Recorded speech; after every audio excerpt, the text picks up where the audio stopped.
Okay, so we're going to do something a little bit different today, and we are finding something useful to talk about, and we're using something we love, which is books, and we're going to share with you something that maybe you don't know about. Right, so the stupid part of this is that this author is not more well known.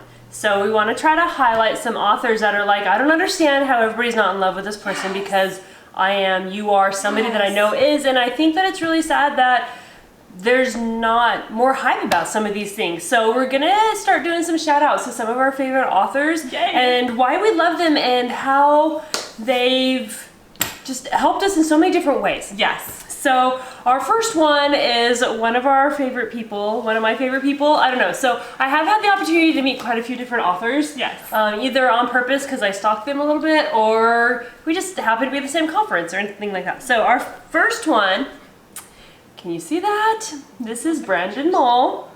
And this is a weird book and you may not have ever seen this. So Scholastics actually asked Brandon to write this book series, to start this book series. And it is about a group of kids who have spirit animals that are attached to them so they can like talk to them and communicate with them and things like that. So this was after he'd already been published and started going somewhere. Scholastics asked him to outline this. Now the hard part about this was that he started the outline and then every book in the series is written by a different author, so that each character has such a different unique voice. So I think it was just amazing that he was able to start something that was still so creative and build this world that other authors could jump right into and make it their own too. So yes. Spirit Animals is great for young readers. Yes. I would put this, I really feel like my fifth grade son would love this. Yeah. My older daughter has read them all and loved them, and she's in 7th grade now. And I'm like, oh, duh! I need my 5th grader to read these books. He will love them. So I'm really excited to see him transition. He's been able to do chapter books and getting into bigger things. And I feel like as you're jumping out of chapter books into a little bit bigger kid novel, like this would be a great series to recommend. Yes, so even the stories are so good that you could read them to younger kids and 5th graders, or have your 5th grader read it to their younger sibling for their practice time, because they would both really enjoy the story. All of my kids ran through this entire series and it was amazing, and Brandon did a great job of starting it off. And I'm just going to be on a first name basis because, you know, I pretend we're like this. I think one of the reasons we're talking about this book is we're starting with the youngest reader books that he started with, and we have a lot more books right here we're going to dive into. But starting with your young reader, he kind of gives you so many options, which is really great, because sometimes you read an author and they're just that one thing, but Brandon isn't. So here you go, Spirit Animals, check it out. Yep. All right, then the next thing, again, we're not going to any publishing order, is the Candy Shop Wars. And this one is super funny because, again, there's another story. Because if you've ever met Brandon, he is just as vibrant in real life as he is in his stories. This isn't Scholastics. Anyways, the publisher, he pitched this book as a single story. Mm-hmm. He was like, I just want to get one thing done. It was in the middle of other works that he wanted to do. And they were like, great, that's awesome. We wanted it into a series. When's that next one? And all the people who read it were like, series. We want more of this. And so now it has become a series. And I even think there's a third, maybe. Right, this might not be all of them, but no. He did continue it. Simon and Schuster, that's the publisher. They're so big. Fun. I know those things. Okay, so, we forgot age. So this would be your next step up after the Spirit Animals. So this would be something that your 7th grader could read all the way up to your 9th grader, just because it's a great world building thing that's easy to get into. They're in a magic candy shop. I mean, who doesn't love who doesn't love I love candy way too much. Yay. Anyways, so that is the great next step up after Spirit Animals. Okay, so the next series I want to talk about, I actually don't tend to get into tons of books. And several years back, I don't remember where I got the first one. Somebody was like, hey, you should read this. And so I read it. And what I love about Fable Haven series is what Brandon does is he starts us off in the normal world. And through his world building, he takes us into that fantasy world. And for me, as a non-fantasy geek person. I need some of that help transitioning. But doing that, I love this series, and everybody that's read it has loved this series. Now, maybe one of the characters might not be your favorite. That's normal in a series to also not like all the characters, but that just means he wrote it really well for you to be passionate about a character. Whether you love it or hate it, it's well written because you're passionate. And it built so well, and the characters continued to develop at the end. It was a beautiful last book. I loved it. Now, not only was the last book amazing and wonderful, and after this series, he went on to do these other series.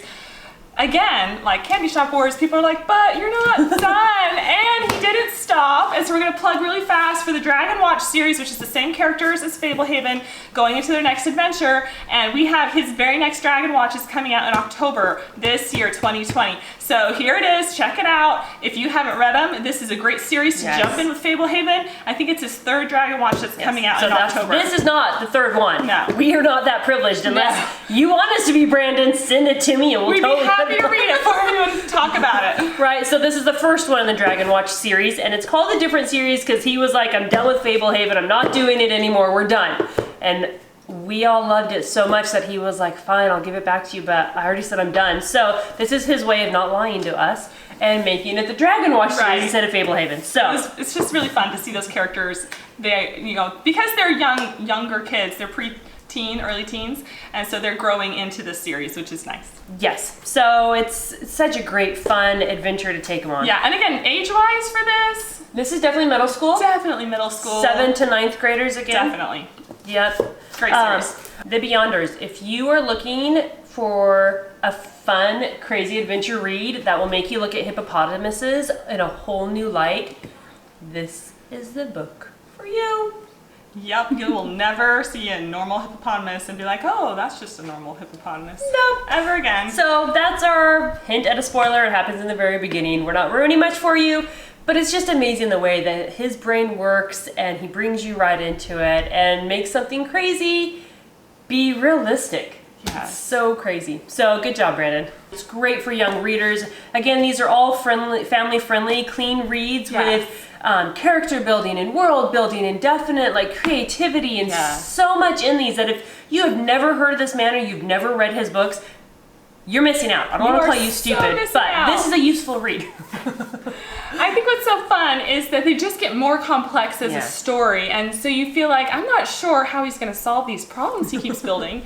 And yet he has these beautiful ways of tying in these things and these characters together and bringing you through this series. I really enjoyed Beyonders. It was a really fun read. It is. It is a great read.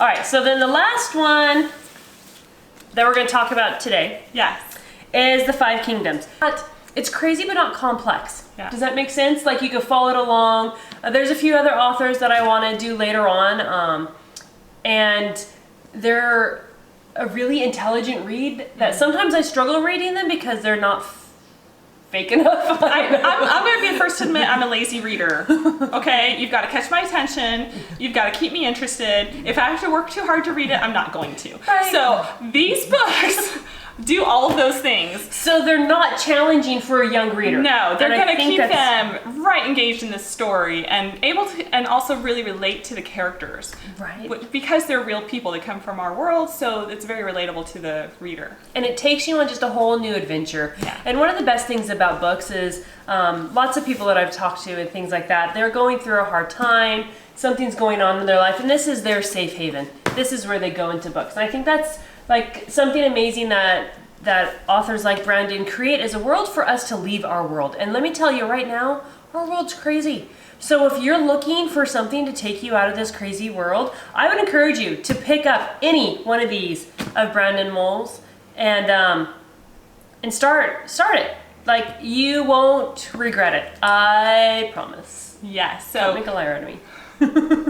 So I guess that's the thing is maybe it's an author you haven't heard of. He's obviously really successful. He has so many different things that he's accomplished, even more on the way. And it's been great to know that I trust this author to give my kids a great experience. I'm not worried about what's going to be in there, from the language to the inappropriate relationships or anything that keeps them engaged in a fun story with also really good conclusions that things wrap up in a nice way at the end.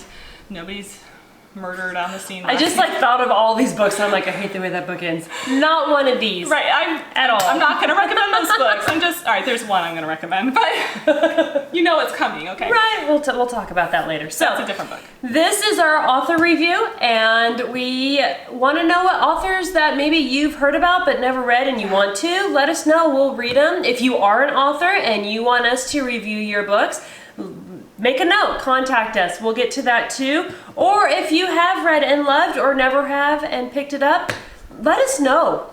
Let's all pick up a book, because what else are we doing? Really, it's a safe place to be, and it's great to keep your mind engaged and being creative too. So it's a great thing. Right, and kids at home learning book reports. There you go. Boom. If you need something else, they'll love it. Virtual learning's not enough.